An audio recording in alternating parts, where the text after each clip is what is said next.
की शुरुआत करते हैं। राज्यपाल कलराज मिश्र दिल्ली प्रवास पर, प्रधानमंत्री नरेंद्र मोदी से पीएम निवास पर मुलाकात हुई।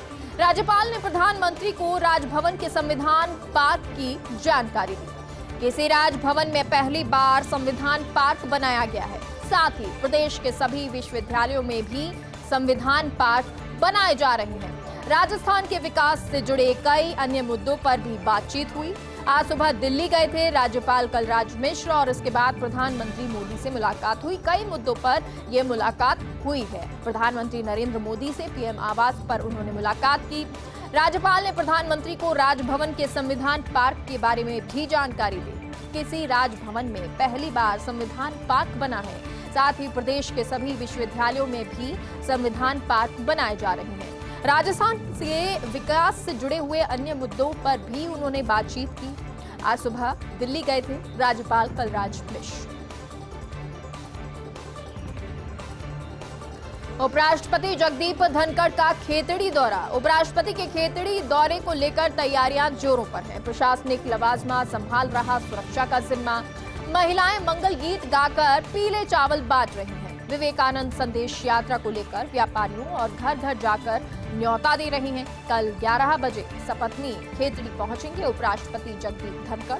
भारत सरकार के सांस्कृतिक मंत्रालय विवेकानंद केंद्र कन्याकुमारी द्वारा यात्रा आयोजित हो रही है और इसके लिए तैयारियां भी शुरू हो चुकी हैं। उपराष्ट्रपति जगदीप धनखड़ का खेतड़ी दौरा है। उपराष्ट्रपति के खेतड़ी दौरे को लेकर तैयारियां जोरों पर चल रही हैं। प्रशासनिक लवाजमा संभाल रहा है सुरक्षा का जिम्मा, तो महिलाएं मंगल गीत गाकर पीले चावल बांट रही हैं। विवेकानंद संदेश यात्रा को लेकर व्यापारियों और घर घर जाकर न्योता दे रहे हैं। कल 11 बजे सपत्नी खेतड़ी पहुंचेंगे उपराष्ट्रपति जगदीप धनखड़। भारत सरकार के सांस्कृतिक मंत्रालय विवेकानंद केंद्र कन्याकुमारी द्वारा यात्रा आयोजित हो रही है। भारत जोड़ो यात्रा को लेकर सीएमआर में बैठक हुई। सीएमआर में आयोजित बैठक में मुख्यमंत्री गहलोत बोले, ये कहने का नहीं, काम करने का समय है। राहुल गांधी की यात्रा को ऐतिहासिक बनाना है। हर विधानसभा के नेता को उसमें भूमिका निभानी है। जो काम करेगा वो दिखेगा। ये मुख्यमंत्री अशोक गहलोत का कहना। भारत जोड़ो यात्रा को लेकर सीएमआर में बैठक हुई और इस बैठक में मुख्यमंत्री अशोक गहलोत ने कहा कि ये कहने का नहीं, काम करने का समय है। राहुल गांधी की यात्रा को ऐतिहासिक बनाना है और हर विधानसभा के नेता को उसमें भूमिका निभानी है। तो जो काम करेगा वो दिखेगा। भारत जोड़ो यात्रा को लेकर प्रदेश कांग्रेस की press conference. PCC chief Govind Singh Dotasra की पत्रकार वार्ता। सभी जिला अध्यक्षों, ब्लॉक अध्यक्षों को पत्र लिखेंगे। यात्रा की तैयारियों को लेकर दिशा निर्देश देंगे। सभी वर्ग के लोग राहुल गांधी जी की यात्रा के साथ चलेंगे। हम भारत जोड़ो यात्रा को राजस्थान में ऐतिहासिक बनाएंगे। राजस्थान में 6 जिलों से भारत जोड़ो यात्रा गुजरेगी। यात्रा के दौरान बड़ी जनसभाएं भी की जाएंगी। भारत जोड़ो यात्रा का प्रदेश में 2 दिन का ठहराव हो सकता है। तो भारत जोड़ो यात्रा जिसका ठहराव 2 दिन का हो सकता है और इसके लिए तैयारियां लगातार कर रही है प्रदेश कांग्रेस और इसको लेकर प्रेस कॉन्फ्रेंस भी पीसीसी चीफ गोविंद सिंह डोटासरा की पत्रकार वार्ता हुई और उसमें उन्होंने कहा है इसे ऐतिहासिक बनाया जाएगा। न्यूज ब्लास्ट खबरों का रुख करते हैं। पीसीसी चीफ गोविंद सिंह डोटासरा की पत्रकार वार्ता। भारत जोड़ो यात्रा के मद्देनजर हुई सीएमआर की बैठक को लेकर जानकारी दी और कहा, मुख्यमंत्री ने इस कार्यक्रम को लेकर लंच दिया है। नेताओं कार्यकर्ताओं में भारी उत्साह है। यात्रा को लेकर देश में वर्तमान परिस्थितियों में नफरत, डर का माहौल है। तानाशाही, हिटलरशाही सरकार है। संवैधानिक संस्थाओं का दुरुपयोग हो रहा है।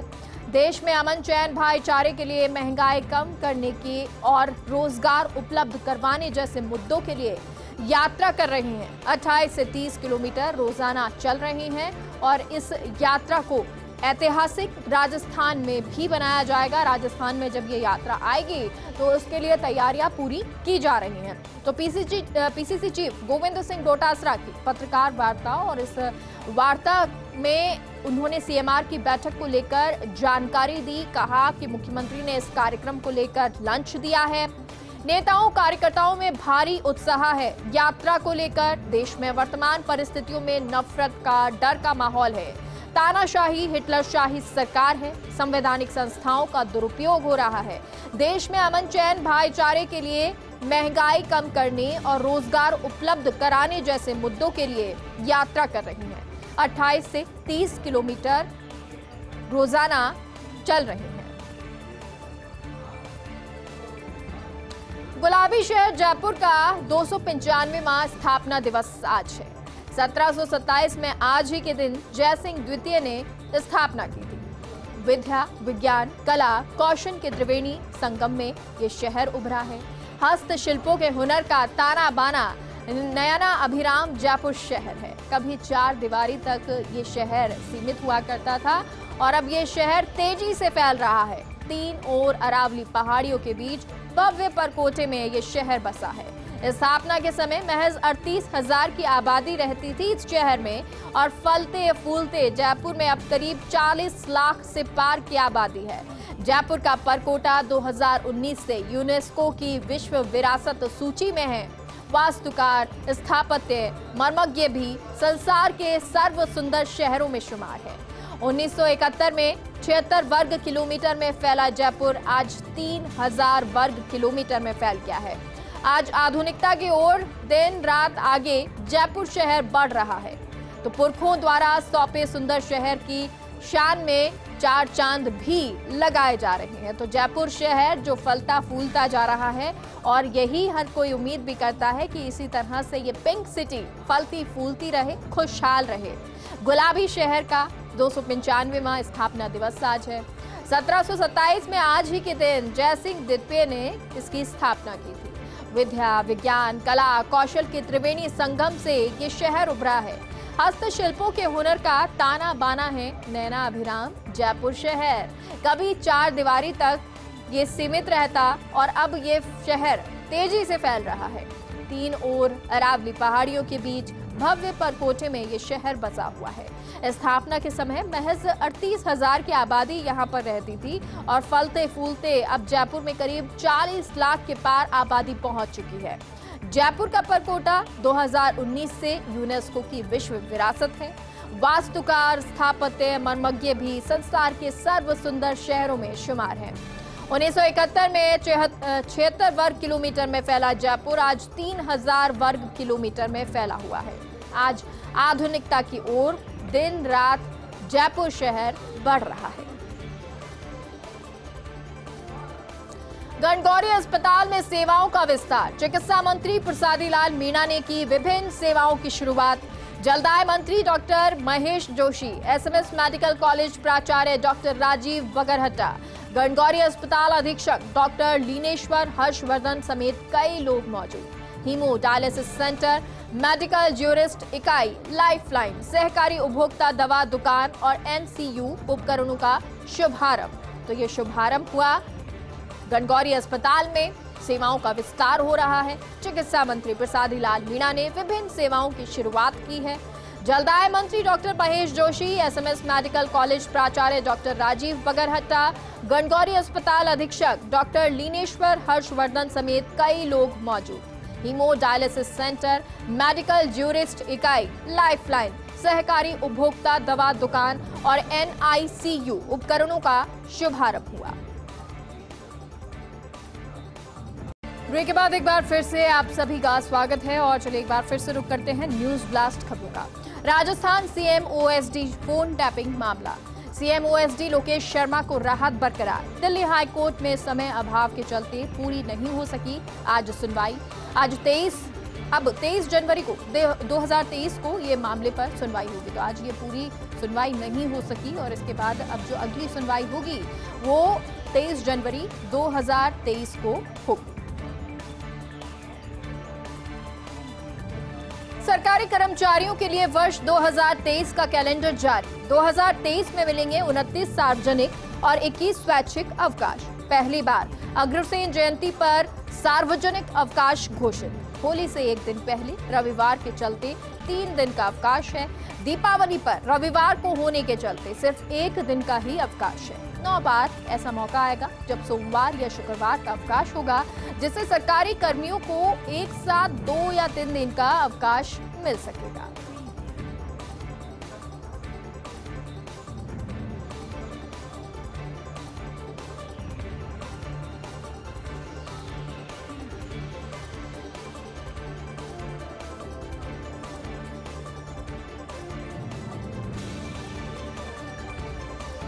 तो राजस्थान सरकार को सुप्रीम कोर्ट से बड़ी राहत।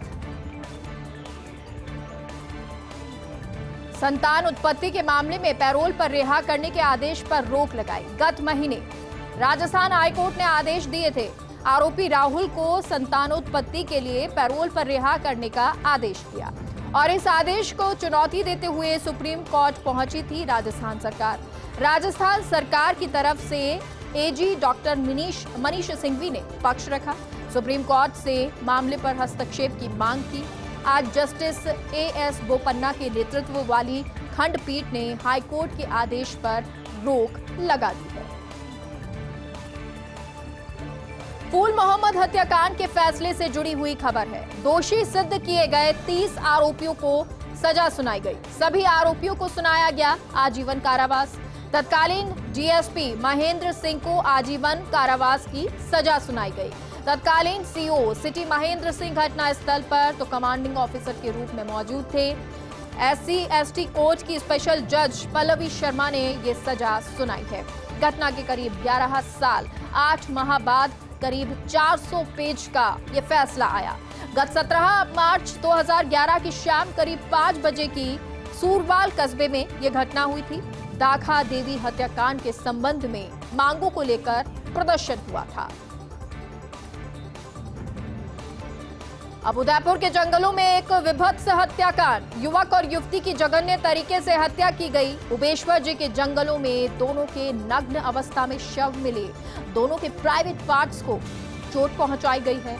दिल्ली के श्रद्धा हत्याकांड के बाद ये दूसरी बड़ी घटना है और घटना के बाद पूरे इलाके में सनसनी फैल गई। उदयपुर पुलिस अब पूरे मामले की तफ्तीश कर रही है। पोस्टमार्टम रिपोर्ट के बाद साफ तस्वीर होगी। तो पोस्टमार्टम रिपोर्ट जब आएगी उसके बाद तस्वीर साफ होगी कि किस तरह से ये हत्या की गई है। ये एक विभत्स हत्याकांड उदयपुर के जंगलों में युवक और युवती की जघन्य तरीके से हत्या कर दी गई।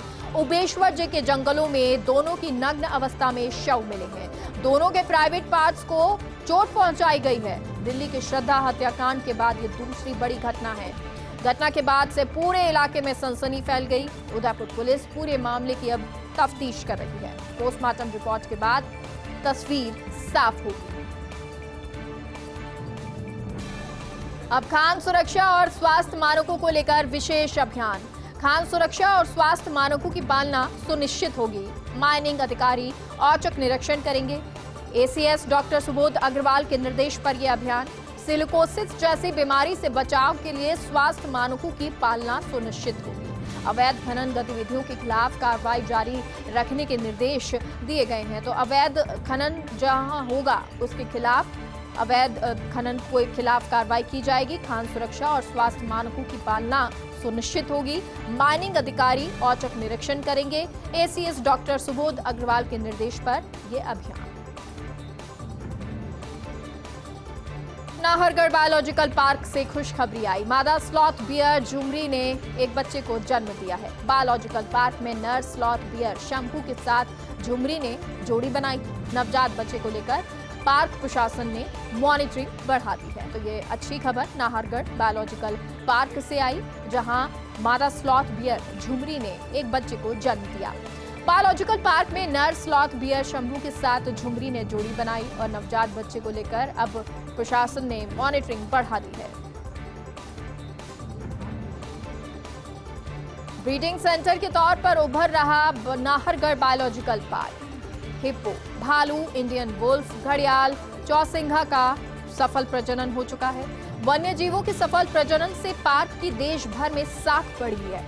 आज मादा भालू झुमरी ने बच्चे को जन्म दिया। 19 नवंबर 2020 को भी झुमरी ने गणेश नाम के भालू को जन्म दिया था। DCF कपिल चंद्रवाल, वरिष्ठ पशु चिकित्सक डॉक्टर अरविंद माथुर ने साझा की ये जानकारी। उन्होंने इस बारे में जानकारी के बारे में बताया। ACF रघुवीर मीणा, वनपाल गौरव चौधरी ने मॉनिटरिंग बढ़ा दी है। तो ये मॉनिटरिंग बढ़ा दी गई है और अच्छी खबर ये है, ब्रीडिंग सेंटर के तौर पर नाहरगढ़ बायोलॉजिकल पार्क उभर रहा है। हिप्पो, भालू, इंडियन वुल्फ, घड़ियाल, चौसिंघा का सफल प्रजनन हो चुका है। वन्य जीवों के सफल प्रजनन से पार्क की देश भर में साख बढ़ी है। आज मादा भालू झुमरी ने बच्चे को जन्म दिया। मॉनिटरिंग उसकी भी बढ़ा दी गई। 19 नवंबर 2020 को भी झुमरी ने गणेश नाम के भालू को जन्म दिया था। डीसीएफ कपिल चंद्रवाल, वरिष्ठ पशु चिकित्सक डॉक्टर अरविंद माथुर ने जानकारी साझा की। एसीएफ रघुवीर मीणा, वनपाल गौरव चौधरी ने मॉनिटरिंग बढ़ाई है। तो धीरे धीरे जो बायोलॉजिकल पार्क है वो देश भर में अपना नाम कर रहा है, नाहरगढ़ बायोलॉजिकल पार्क, और ये ब्रीडिंग सेंटर के तौर पर भी उभर रहा है। वहां पर हिप्पो हो, भालू, इंडियन बुल्स, घड़ियाल, चौसिंगा, इनका सफल प्रजनन हो चुका है। वन्य जीवों के सफल प्रजनन से पार्क की देश भर में साख बढ़ी है, मजबूत हुई है। आज मादा भालू झुमरी ने बच्चे को जन्म दिया तो उसकी भी मॉनिटरिंग बढ़ाई गई और उससे और मजबूती आई इस साख को, यानी कि नाहरगढ़ बायोलॉजिकल पार्क का और नाम ऊंचा हुआ। 19 नवंबर 2020 को भी झुमरी ने गणेश नाम के भालू को जन्म दिया था। डीसीएफ कपिल चंद्रवाल, वरिष्ठ पशु चिकित्सक डॉक्टर अरविंद माथुर ने ये जानकारी साझा की है। एसीएफ रघुवीर मीणा, वनपाल गौरव चौधरी ने मॉनिटरिंग इसकी बढ़ा दी है। एंटीबायोटिक दवाओं का सेवन करना स्वास्थ्य के लिए नुकसानदेह है। एंटी माइक्रोबियल दवाओं के प्रति जागरूकता जरूरी है। 18 से 24 नवंबर तक world anti microbial aware week अभियान मनाया जाएगा और अभियान का उद्देश्य लोगों को एंटी माइक्रोबियल दवाओं के प्रति जागरूकता फैलाना है। आज से रोगाणु रोधी प्रतिरोधक क्षमता के प्रति आमजन को जागरूकता कार्यक्रम में विश्व में बैक्टीरिया में AMR से 2019 में लगभग 1.27 मिलियन लोगों की मौत हुई है और इसीलिए जागरूकता भी होनी चाहिए और साथ ही साथ बचाया जाए, इसको लेकर भी ये अभियान है। एंटीबायोटिक दवाओं का सेवन करना स्वास्थ्य के लिए नुकसानदेह है। एंटी माइक्रोबियल दवाओं के प्रति जागरूकता जरूरी है। 18 से 24 नवंबर तक world anti microbial aware week मनाया जाएगा। अभियान का उद्देश्य ये है कि लोगों को एंटी माइक्रोबियल दवाओं के प्रति जागरूक किया जाए, उनमें जागरूकता फैलाई जाए। आज से रोगाणु रोधी प्रतिरोधक क्षमता के प्रति आमजन को जागरूक किया जाएगा। कार्यक्रम के तहत विश्व में बैक्टीरिया में AMR से 2019 में लगभग 1.27 मिलियन लोगों की मौत हो चुकी है। बुलेटिन में फिलहाल के लिए इतना ही। आप देखते रहिए फर्स्ट इंडिया न्यूज।